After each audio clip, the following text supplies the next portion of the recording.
You woke up today, but there's a problem. You're a Viking. And no, we're not talking about that charming Netflix series, Viking, with the perfectly braided beard and those dramatic moments staring at the horizon. We're talking about the real deal. The kind who wakes up with ice literally formed in their beard.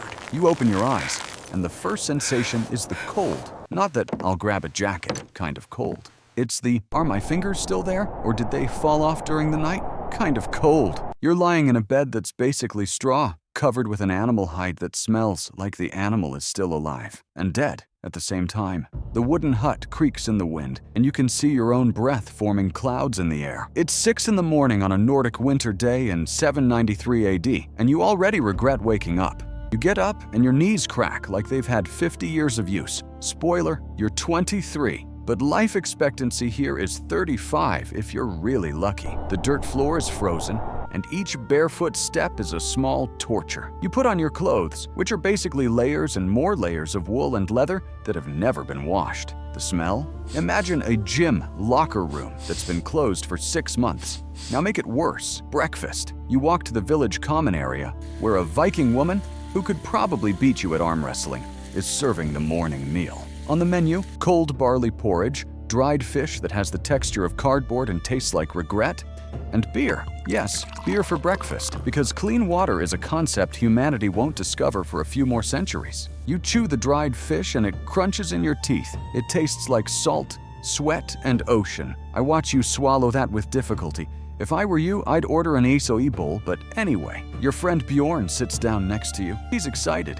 because today is raid day. You're going to plunder a monastery on the coast of England. Bjorn slaps your shoulder hard enough to dislocate something and shouts about Valhalla and glory. You try to share his enthusiasm, but you're still trying not to throw up your breakfast. 9 in the morning, time to leave. You walk to the harbors, where the drakkar, that iconic Viking ship with the dragon head, is waiting. It's beautiful from a distance. Up close, you realize you're going to spend the next 6 hours sitting on a wooden bench with no backrest, rowing. No cushion, no comfort. You're literally going to sit on raw wood and row until your arms turn to jelly. And that's exactly what happens. The sea is rough. Waves crash against the hull and salt water constantly splashes in your face. You row and row and row. Your arms are on fire. Your back is screaming for mercy, and your butt is completely numb. The guy in front of you has questionable personal hygiene, and every time he leans forward to row, you're treated to an aroma that defies description. Beside you, a Viking vomits over the side. Seasickness is democratic. Bjorn is singing a war song. You try to sing along, but you're too busy trying not to die of exhaustion. 3 in the afternoon.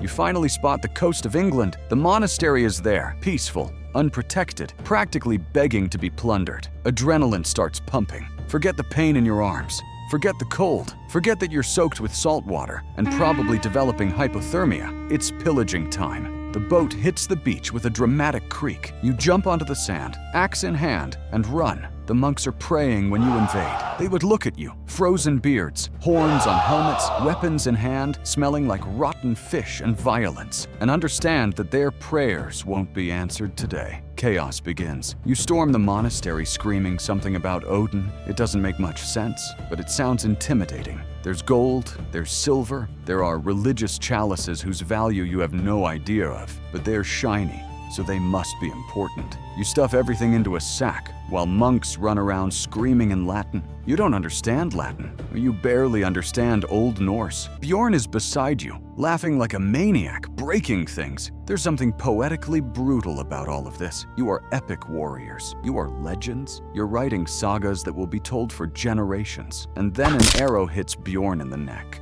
He falls. Blood flows hot and red in the snow. His eyes meet yours for a second, and then he stops moving. You should be in shock, should be traumatized. But you grew up Viking. Death is Tuesday. You look at your best friend's body and think, at least he's going to Valhalla. That's how it works. Died in combat?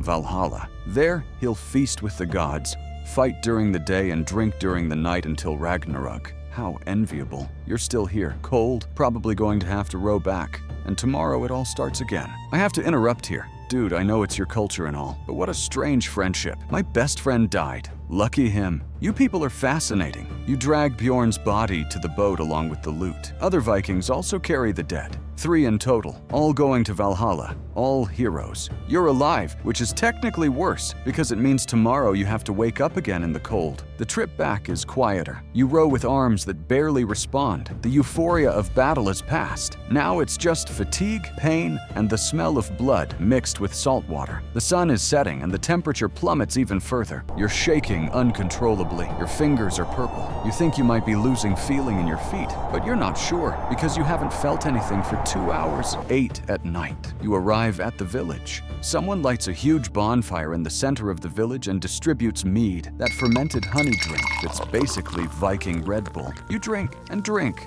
and drink some more. The liquid goes down burning, warms your stomach, and finally, you stop shaking. Around the bonfire, Vikings tell exaggerated stories of the battle. That monastery had 5 monks. In the story, it now has 50 trained soldiers. That arrow that killed Bjorn? In the story, it was 10 arrows, and he still killed 3 enemies before falling. You raise your cup in honor of Bjorn. Everyone does the same. To Valhalla, they shout. The mead keeps flowing. Someone starts singing. Someone starts fighting. Someone throws up near the bonfire. It's an authentic Viking party. You should be sad about your friend, but the mead is doing its job and you're warm for the first time in 18 hours. So you drink more. Midnight. The bonfire is smaller. Half the Vikings have already passed out. You're staggering back to your hut, tripping over rocks and unconscious Vikings. The cold has returned with a vengeance. Your breath forms dense clouds in the air. You can hear wolves howling somewhere in the forest. Or maybe it's just mead-induced paranoia. Hard to tell. You enter the hut.